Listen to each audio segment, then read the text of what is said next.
எல்லோருக்கும் வணக்கங்க. இன்னைக்கு வந்து சங்கடகர சதுர்த்தி. இந்த சங்கடகர சதுர்த்தியில விநாயகரோட ஆசீர்வாதமும், அருளும் எல்லோருக்கும் பரிபூரணமா கிடைக்கட்டும். இன்னைக்கு வந்து நம்ம ஒரு வேண்டுதல் வேண்டிட்டா, கண்டிப்பா கடவுள் நம்மளுக்கு நடத்தி குடுப்பாருங்க. நான் வந்து இத செஞ்சு பலன் அடைஞ்சிருக்கேன். அதனால தான் உங்களுக்கு இத சொல்றேன். இன்னைக்கு வந்து ஏதாவது ஒரு முக்கியமான ஒரு வேண்டுதல் இருக்கும் நம்மளுக்கு. கடவுளே இது நம்மளுக்கு நடந்துச்சுன்னா நல்லாயிருக்கும் அப்படின்னு இருக்கும். அந்த மாரி ஒரு இத வேண்டிட்டு, கடவுள்ட்ட சரணாகதி அடைஞ்சிருங்க. நம்பிக்கையா, கண்ணீர் மல்க அழுது, "எனக்கு இத நடத்தி குடுங்க" அப்படின்னு சொல்லி வேண்டிக்கோங்க. ஏதாவது ஒரு விநாயகர் கோயிலுக்கு போங்க. மரத்து பக்கத்துல இருக்கும்ல விநாயகர், அந்த மாரி ஒரு கோயிலுக்கு போங்க. இன்னையிலிருந்து 21 நாள், இன்னைக்கு வந்து தேய்பிறை சங்கடகர சதுர்த்திங்க. இன்னையிலிருந்து 21 நாள், 21 தடவ நம்ம எந்த நேரத்துல போய் அந்த கடவுள சுத்துறோமோ, அதே நேரத்துல தான் தினமுமே சுத்தணும். இன்னையிலேருந்து இன்னைக்கு ஒரு சாயங்காலம் 6 மணிக்கு போய் தொடங்கி 21 தடவ சுத்திட்டு வரீங்கன்னா, அது சாயங்காலம் 6 மணிக்கு போய் செய்யுங்க.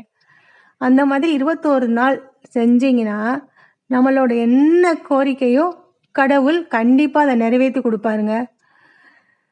அந்த கோரிக்கை நிறைவேறினோனையும், நீங்க வந்து என்ன செய்றீங்க, கடவுளுக்கு அருகம்புல்ல மாலை வாங்கி மாலையோ, இல்ல பூவோ சும்மா அருகம்புல்ல ஒரு ரூ. 5க்கு கடவுள் முன்னாடி வச்சா போதும். கடவுள் வந்து நம்மளுக்கு அது வேணும், இது வேணும் அப்படிலாம் நினைக்கவே மாட்டாருங்க. அவர் உள்ளன்போட மனசார அவர்கிட்ட சரணாகதி அடைஞ்சாலே போதும். கடவுள் நம்மளோட கோரிக்கைய நிறைவேத்தி குடுப்பார். உங்களோட வேண்டுதல் நீங்க கடவுள்ட்ட என்ன வேண்டுனீங்களோ, அது வந்து நடந்துருச்சுன்னா, நீங்க வந்து யாராவது ரோட்ல பார்த்தீங்கனாலே தெரியும். அவர பார்த்தாலே பாவமா இருக்கும். பசியால துடிச்சிட்டு இருப்பாரு. அந்த மாரி ஒருத்தருக்கு உங்களால முடிஞ்ச சாப்பாடு, நல்ல சாப்பாடா, சும்மா ஏனோ தானோன்னு வாங்கி குடுக்காம, முழு சாப்பாடு, ஒரு சாப்பாடு, தண்ணி பாட்டிலோட வாங்கி குடுங்க. கடவுள் உண்மையிலேயே ரொம்ப ரொம்ப சந்தோஷப்படுவாரு. இந்த மாரி செஞ்சா, கடவுளோட மனசும் குளிரும். அந்த சாப்பிடுறாங்கல்ல, அவங்க வந்து மனசார வாழ்த்துவாங்க.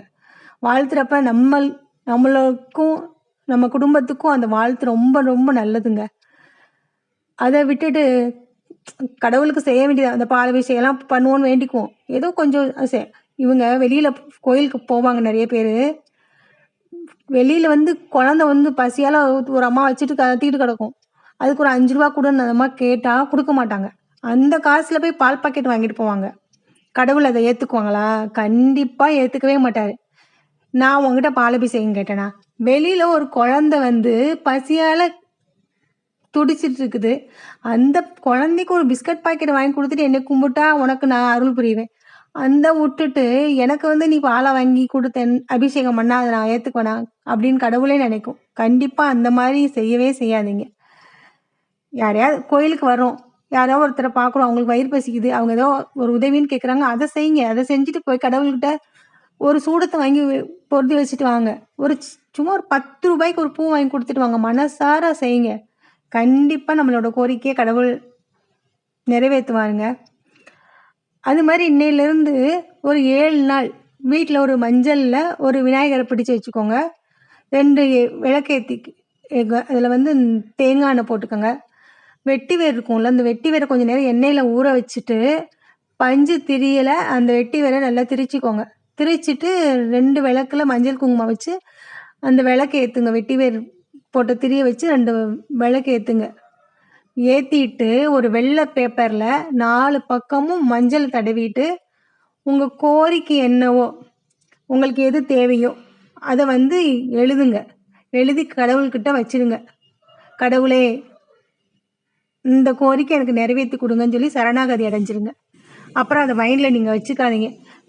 நம்ம வேண்டிட்டு வச்சோமே, கடவுள் நடக்குமா? நடக்காதா? அந்த மாரி சந்தேகமே வேண்டாம். கடவுள்கிட்ட சரணாகதியா நம்ம குடுத்துட்டோம்னா, அத மறந்துறணும். கண்டிப்பா அத கடவுள் நடத்தி குடுப்பாரு. இது வந்து என்னோட அனுபவத்துல தாங்க சொல்றேன். நான் ஏதாச்சும் ஒரு வேண்டிக்கிட்டேன்னா போவேன்.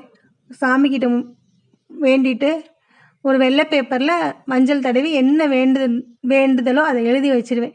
கடவுள் முன்னாடி வச்சுட்டு மனசார அழுவேன். கண்ணீர் வர அழுது, "கடவுளே எனக்கு இது வேணும். நடத்தி குடுங்க" அப்படின்னு சொல்லி சரணாகதி அடைவேன். கடவுளுக்கு ஆடம்பரமாலாம் பிடிக்காதுங்க. உண்மையான அன்போட பக்தி இருந்தா, கடவுள் நம்மளோட கோரிக்கைய கண்டிப்பா ஏத்துக்குவாரு. அத வந்து நம்மளுக்கு செஞ்சு குடுப்பாரு. நம்ம போய் அம்மாகிட்ட எனக்கு வேணும்னு ஏதாவது கேட்போம். ஒரு நம்மளுக்கு நல்லது விஷயம் இருந்தா என்ன செய்வாங்க அம்மா? அத வாங்கி குடுப்பாங்க. நம்மளுக்கு அது தேவையில்ல அப்டின்னா என்ன செய்வாங்க? நம்ம என்ன அழுதாலும் நம்மளுக்கு அம்மா அத வாங்கி குடுக்க மாட்டாங்க. அது மாதிரி தாங்க கடவுள். கடவுள் நம்மளோட அம்மா மாதிரி தான். நம்மளோட தேவை என்னவோ, அது கண்டிப்பா நம்மளுக்கு கடவுள் குடுப்பாரு. நம்மளுக்கு எது தேவையில்லையோ, நம்ம என்ன கெஞ்சினாலும் கண்டிப்பா தரவே மாட்டாரு. அதனால நம்மளோட நியாயமான கோரிக்கைய நீங்க வந்து கடவுள்ட்ட கேளுங்க. கண்டிப்பா அந்த வேண்டுதல அந்த கடவுள் நிறைவேத்தி குடுப்பாருங்க. இது வந்து நிஜமாவே நான் வந்து செஞ்சு பார்த்துட்டு தான் சொல்றேன். நான் வந்து ஒரு ஏதாவது எனக்கு வேணும்னா முக்கியமானது தான். ஏதாச்சும் பிள்ளைக்கு வேலை கிடைக்கணும், கல்யாணம் முடியும் அந்த மாரி ஏதாவது நெறைய விஷயம் இருக்குல்ல. அந்த மாரி நியாயமான கோரிக்கை. உடம்பு சரியில்லாதவங்க சரியாகணும். அந்த மாரி ஏதாவது ஒரு கோரிக்கைய எடுத்துட்டு, வெள்ள பேப்பர்ல எழுதி வச்சு, அந்த மாரி வச்சுருவேன். சாமிக்கிட்ட வச்சுட்டு, கடவுளே இத செஞ்சு குடுங்கன்னு. அது மாரி 21 நாள் 21 தடவ போய் சுத்திட்டு வருவேன். கண்டிப்பா எனக்கு நடக்குங்க.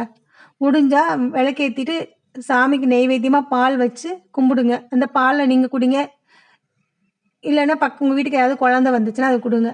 குழந்தையும் தெய்வமும் ஒண்ணு தானங்க. அதனால குழந்தைக்கு கூட குடுக்கலாம். இந்த மாதிரி செய்யுங்க. கண்டிப்பா உங்க வேண்டுதல் நடக்குங்க.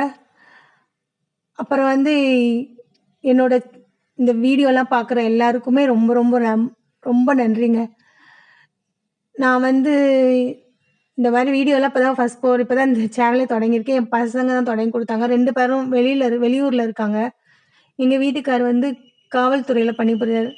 அதனால தனியாவே இருக்கிறது எனக்கு ஒரு டிப்ரஷனா, மன அழுத்தமா இருந்ததுனால, என் பையன் வந்து இந்த மாரி ஏதாவது உங்களுக்கு தெரிஞ்சத சொல்லுங்கம்மா அப்படின்னு சொல்லி தான் இந்த சேனல ஆரம்பிச்சு குடுத்தான்.